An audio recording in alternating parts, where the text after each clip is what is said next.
Good morning friend. এই দেখুন আজকে আবার চলে এসেছি সকালের ব্রেকফাস্ট নিয়ে।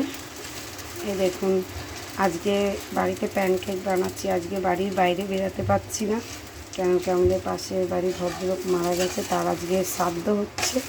সেই কারণে রাস্তায় বেরোনো ভীষণ মুশকিল, একদম গেটের সামনেটাই কাজ করছে ওরা। সেই কারণে একটু আজকে প্যানকেক বানাচ্ছি। এই দেখুন গোলাপ, এর মধ্যে জিরে, ডিম, ময়দা, কাঁচা লঙ্কা, পেঁয়াজ সব দেওয়া আছে, আর একদম অল্প তেলে। এই যে দেখুন কত সুন্দর জালি জালি হয়েছে, কত সুন্দর জালি জালি হয়েছে দেখুন। আর সস আছে, সস দিয়ে খাওয়া হবে আজকে। আর চা বানানো হচ্ছে, এই যে চা হচ্ছে। আমাদের বাড়িতে লাল চাই খায় সবাই, আমি বাদে লাল চা সবাই খায়।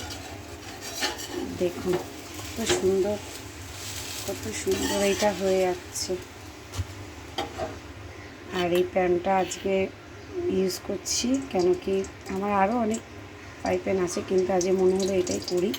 একদম হালকা তেল দিয়ে, দেখুন একদম তেল, তাও এইটা একটু বেশি পড়ে গেল। হাতে যেহেতু ফোনটা আছে সেই কারণে এক হাত দিয়ে করতে হচ্ছে। তো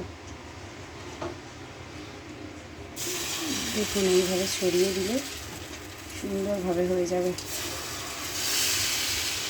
বেশি বড় করছি না এটাকে। আর এই যে দেখুন কত সুন্দর জালি জালি হচ্ছে। এই যে এত টেস্ট হয় না এই টিফিনটা, আমি সময় পাই না। আগে খুব খেতাম খড়গপুর, এখন খাওয়া হয়ে ওঠে না, কেন কি এর মধ্যে ময়দা থাকে।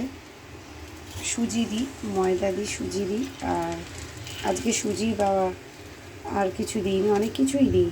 এই যে জাস্ট হালকা করে একটু তেলটা দিয়ে, আর এই যে হয়ে গেল। দেখুন কত সুন্দর হয়েছে জিনিসটা।